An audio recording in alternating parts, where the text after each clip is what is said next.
Ang mundo ay nagbabago sa harap ng ating mga mata. At maging ang mga hindi pamilyar sa mga hula ng Biblia ay maaaring maramdaman na ang isang bagay na kakaiba ay nangyayari. Malakas na lindol na nagwawasak, ang mga apoy, ang ilog na nagiging pula tulad ng dugo ay nagaganap sa buong mundo. Ngunit ang mga ito ay tunay na pinakamahalagang palatandaan bago bumalik si Jesus. Tayo ay madalas na nakatuon ng labis sa mga kaganapan sa mundo, na maaari nating makaligtaan ang isang bagay na higit pa tungkol sa pagsasalita ni Jesus tungkol sa mga palatandaan ng katapusan ng mundo. Bago tayo magsimula, nais ko lamang hilingin sa iyo na mag-subscribe sa aking channel, ay iyon din ang notification bell dahil nais kong tulungan ka sa iyong paglalakbay kasama ang Diyos araw-araw at manalangin para sa inyong dalawa sa umaga at sa gabi. Ngayon ay magpatuloy tayo. Ang mga nagdaang buwan ay malubhang natural na sakuna ay naging mas madalas na. Ang kamakailang lindol ng magnitude 4.6 sa Theer Caribbean ay malubhang naapektuhan ang Haiti at ang Dominican Republic na nag-iiwan ng maraming walang tirahan, at ang mga lungsod na naganap na nawasak sa Los Angeles gigantic fires ay nagdulot ng pagkawasak at panik sa mga tao. Ang kalangitan na dumidilim kahit na sa araw ng sabay na kakaibang mga bagay ay nakakakuha ng pansin sa buong mundo. Ang mga ilog at ilog ay naging pula sa Argentina, isang stream sa lungsod ng Enata ay naging ganap na kulay, at isang bagay na katulad na nangyari sa Indonesia ay maaaring maging natural na mga fenomena. Mga kapatid, hinihikayat tayo ng Biblia na maging maalam ang mga palatandaan na binigay ni si Jesus. Sinabi ni Jesus na magkakaroon ng mga lindol, taggutom at salot sa iba't ibang mga lugar at nakakatakot na mga bagay at mahusay na mga palatandaan sa langit.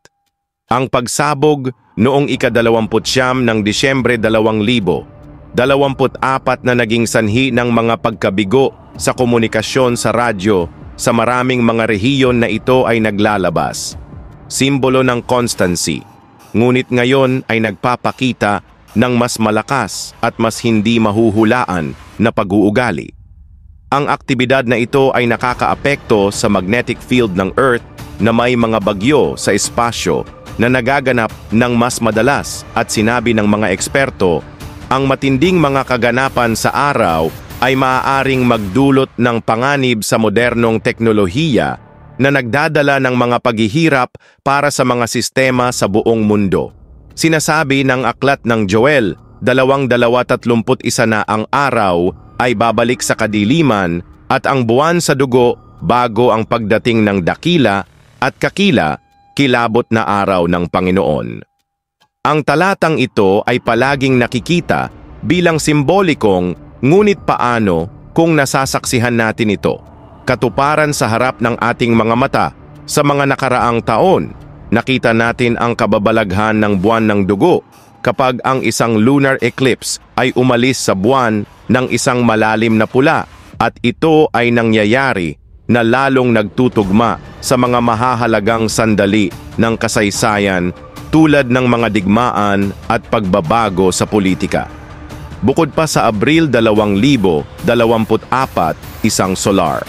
Ang eclipse ay tumawid sa Estados Unidos na dumadaan sa maraming mga estado at nakakakuha ng pansin sa mundo para sa pagiging bihira at kahanga-hanga. Samantala, isang bagay na mausisa na nangyayari sa magnetic field na pag-aaral ay nagpapakita na ang mga magnetic pole ay gumagalaw ng mas mabilis kaysa dati, at ang mga epekto ng ito ay hindi pa rin makilala. Mga kapatid, mula pa noong unang panahon, ang mga kaganapan sa espasyo ay palaging nakikita bilang mga palatandaan ng mga mahahalagang pagbabago sa mga oras ng Biblia. Ang pagkahulog ng mga bituin, ang buwan na nagiging pula at mga araw na nagiging madilim ay itinuturing na mga banal na babala. Ngayon nakikita natin ang mga meteors na nag-iilaw sa kalangitan na parang araw na ang mga oras ay lumilitaw sa hindi inaasahan mga lugar at mahiwagang pagbabago sa espasyo na nakakaintriga sa mga siyentipiko at mga mananaliksik. Ngunit mga kapatid, pansinin natin ang mga lampas na mga palatandaan sa kalangitan ay napansin namin na mas banayad ngunit mahalaga at pansin na mga pagbabago sa mga bagay na dating tiyak na pinag-uusapan ngayon o kahit na pinatahimik ang pinakanag-aalala ay hindi ang lipunan na hindi nais na maglingkod sa Diyos. Ngunit ang karamihan sa mga tao ay nagtitiis sa lahat ng ito sa katahimikan at hindi nais na magtanong o tumayo laban dito. Nabubuhay tayo sa isang oras na ang katotohanan ay tila patuloy na binago at marahil ay nahaharap tayo sa pinakadakilang pakikibaka ng lahat ng pakikibaka para sa katotohanan sa 2 Tesalonica 2:10-11. Sinasabing dahil tinanggihan ng mga tao ang pag-ibig ng katotohanan na maaaring iligtas sila ng Diyos, ay magpapahintulot sa kanila na malinlang upang maniwala sila sa kasinungalingan.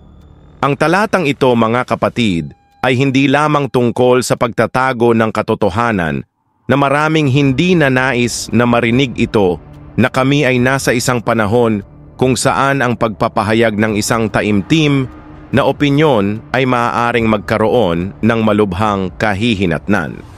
Ngayon ay nagsalita ako sa iyo tungkol sa mga palatandaang ito na nangyayari na nais kong dalhin sa iyong pansin ang pinakatungkol sa gababala na hindi nagaganap sa mundo o sa kalangitan, ngunit pati na rin loob ng mga sambahan.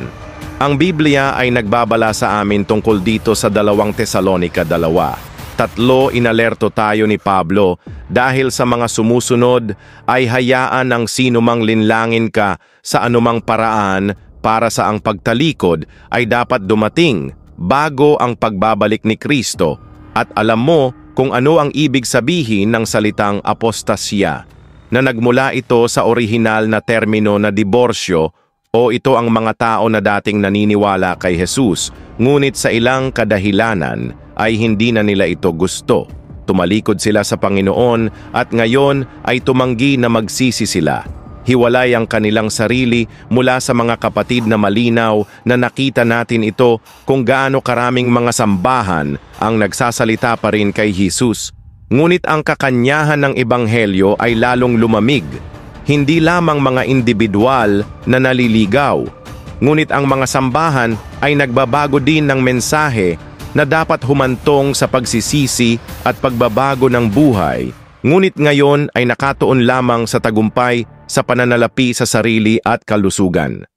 Ang tawag na sundin si Jesus ay napalitan ng pagnanais ng ginhawa na kasalanan ay hindi na nakikipaglaban-laban sa kabanalan ay tila lipas na. Mga sikat at nakakaakit ng mas maraming mga tao na napansin mo kung paano nagbago ang pangangaral na ginamit ng Ebanghelyo tungkol sa pagsuko ng buhay na pagbabagong anyo. Ngunit ngayon, sa maraming mga simbahan ito ay naging isang uri ng gabay na paggayak sa halip na pakinggan na tanggihan ang iyong sarili at gawin ang iyong krus. Ngayon, ang mga pastor ay nagsasabing naniniwala sa iyong mga potensyal na kapatid bilang mga Kristiyano. Alam natin na kung wala si Jesus ay wala tayong magagawa. Napakahalaga nito, ngunit hindi iyon ang kakanyahan. Ang Ebanghelyo si Jesus ay hindi kailanman tumawag sa sinuman sa isang paglalakbay ng tagumpay sa lupa. Nang walang sakripisyo, tinatawagan niya tayo na talikuran ang kasalanan at sundin siya sa anumang halaga, at naibig sabihin ng pangako pagsuko at tunay na pananampalataya.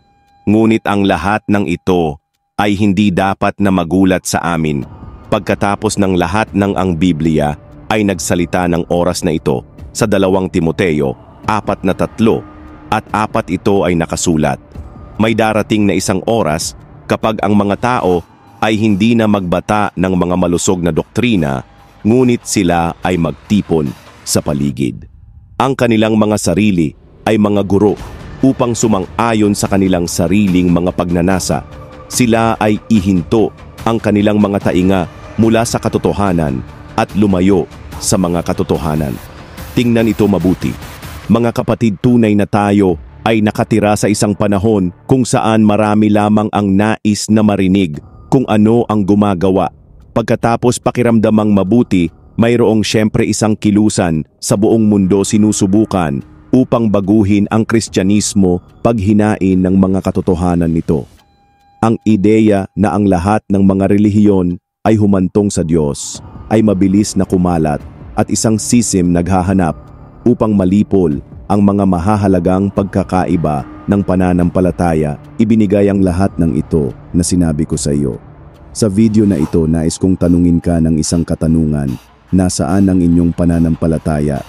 Ito ba ay nakaugat sa salita ng Diyos? O ito ba ay nabuo sa pamamagitan ng mga diskurso na nagbabago sa katotohanan na binalaan tayo ni Jesus? Ibahagi ito kasama ang iyong mga kaibigan at pamilya. Lahat ay naghihintay sa iyo sa susunod na video. Naway pagpalain ka ng Diyos ng mahigpit na yakap.